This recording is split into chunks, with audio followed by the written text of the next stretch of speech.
Episode 1 की शुरुआत में न्यू ट्रूथ नाम की एक टीवी शो को दिखाया जाता है जहाँ पर हमें बताया जाती है एक फरिश्ता के बारे में जो दरअसल लोगों को बताती है कब मरने वाली है। उसके बाद दिखाया जाता है कुछ क्रिएचर, बेसिकली इन्हीं क्रिएचर उन लोगों को मारती है और यहाँ पर फोकस होती है कुछ दोस्त जो कॉफी शॉप पर कॉफी पी रहा है।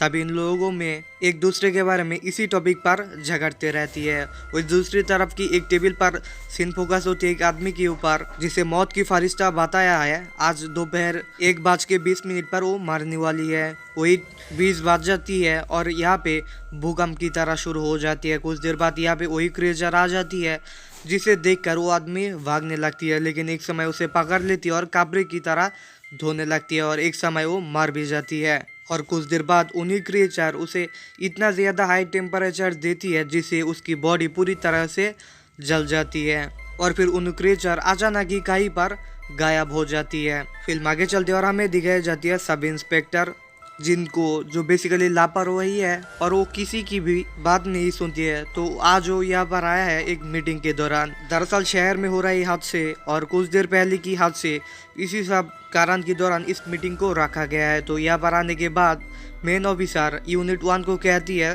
छानबीन करने के लिए। ऐसे कुछ यूनिट को अपना काम दे देती है और वो बताती है जिन को क्राइम स्पॉट जाने के लिए। फिर जब जिन यहाँ पर आती है तब यहाँ पर कुछ भी नहीं होती है, किसी की भी पैर की निशान या कुछ भी निशान नहीं होता है। सिर्फ जो मर चुकी है उसी की भी पैर की निशान और खून की निशान होता है। वही दिखाया जाता है साइड में हो रहा है न्यू ट्रूथ वही शोज। फिर जिन और एक ऑफिसर उससे मिलने के लिए जाती है। दरअसल ये न्यू ट्रूथ की चेयरमैन होता है और इसको सब कुछ पता होती है।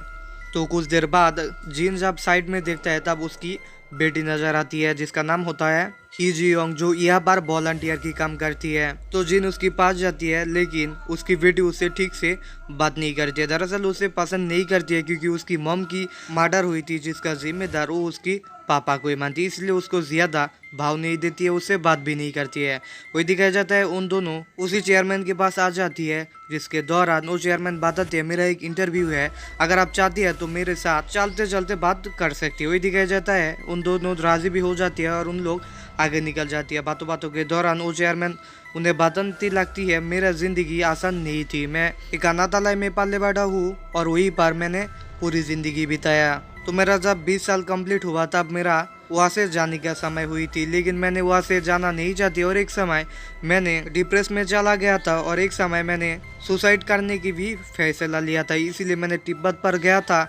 लेकिन वहाँ पर जाते ही मुझे वही क्रिएचर देखने के लिए मिला था जो किसी आदमी का जान ले रहा है। उसकी बॉडी पर हाई टेम्परेचर देने से उसकी बॉडी पूरी तरीके से जल जाती है और फिर उन सब क्रिएचर यहाँ से जाने लगते हैं लेकिन उसे कुछ भी नहीं करती है। फिल्म आगे चलती है और हमें दिखाया जाता है वो चेयरमैन की मंजिल आ चुकी है, इसीलिए उन लोगों को कह रहा है मेरा कार्ड ले लो, अगर तुम्हें और भी कुछ जानना है तो कॉल कर सकते हो किसी भी टाइम। तो कुछ देर बाद उन दोनों अपने अपने घर चले आ जाती है। जिन अपने घर आ जाती उसकी बेटी को ट्रूथ के बारे में कुछ बोलने वाली थी तभी उसकी बेटी उसे कह देती है मैं सिर्फ वहाँ की वॉलंटियर रही, लेक्चर सुन रही थी, इसके अलावा मैंने वहाँ पे कुछ भी नहीं किया। इसीलिए वो जिन उसकी बेटी को कुछ भी नहीं कहती है और सीधे अपनी लैपटॉप पर आ जाती है जहाँ पे कुछ केस की छानबीन कर रहा था। तभी उसकी पत्नी की केस सामने आ जाती है और हमें फ्लैशबैक पर लेकर जाती है जहाँ पे हमें दिखाई देती है उसकी पत्नी की मर्डर हुआ दिन, जिस दिन वो बहुत ही ज्यादा रोई थी और वो बहुत ही ज्यादा अकेलापन भी महसूस की थी। लेकिन वो फिर भी कातिल का पता लगा ही लेती, लेकिन वो बहुत ही ज्यादा अमीर बंदा थी इसलिए उसको कुछ भी नहीं कह सकती है। और उसकी बड़े ऑफिसर उसे कहती है तुम्हारी बेटी के बारे में सोचने के लिए, नहीं तो तुम्हारी बेटी और तुम सब लोग मर जाओगे। इसी के चलते सेक्रीफाइस करती है और अपनी जिंदगी गुजर रहा था ऐसे ही। तो फिल्म की सीन शिफ्ट होता है और हमें दिखाई जाती है एक फैमिली जहाँ पे वहाँ की एक औरत की जन्मदिन है और इसीलिए उसकी 2 बच्चे उसे बर्थडे विश कर रहा है। तो ऐसे ही खुशहाल में जा रहा था कि तभी यहाँ पर आ जाती है मौत के वो फरिश्ता जो उसे कहती है तुम मरने वाली हो कल दोपहर 3 बज के। ये बात सुन के वो बहुत ही ज़्यादा हैरान हो जाती है। दरअसल पूरी दुनिया में यही चलते आ रहा है और उसका बेटा भी यही कह रहा है। दरअसल वो इंटरनेट पर बहुत ही ऐसे वीडियोस देखा था। वो वही एक टीवी की लाइव कास्ट के ऊपर सीन फोकस होती है जहाँ पे हमें दिखाई जाती है कुछ आदमी मिलके एक आदमी को बिना वजह से मार रहा है। और अगले दिन की कहानी दोहराया जाता है जहाँ पर जिन को बुलाया गया है इस केस को छानबीन करने के लिए, और वो उसकी दोस्त को कहता है तुम बच्चे लोगों को देख लो, मैंने इस आदमी को देख रहा हूँ, इससे पूछताछ कर रहा हूँ। इसलिए जिन सीधे वही आदमी के पास जाती है। वहाँ पर जाने के बाद उसे पूछताछ करने लगती है और तभी सीन शिफ्ट होता है जहाँ पे हमें दिखाई जाती है वही बच्चों जो बहुत ही ज़्यादा शरारत है, किसी को भी इज्जत नहीं कर रहा है और उनको जवाब भी नहीं दे रहा है। और इधर पे दिखाया जाता है उसकी सारी बात नोट कर रहा है जिन। सीन शिफ्ट होता है एक वकील के ऊपर जिसका नाम होता है पार्क, जो अपने ऑफिस पे आ रहा है। तो ऑफिस में आने के बाद उसे पता लगती है एक औरत उसे मिलने के लिए आया है। बेसिकली ये औरत वही होता है जिसको कल रात बताया गया आज वो मारने वाली है।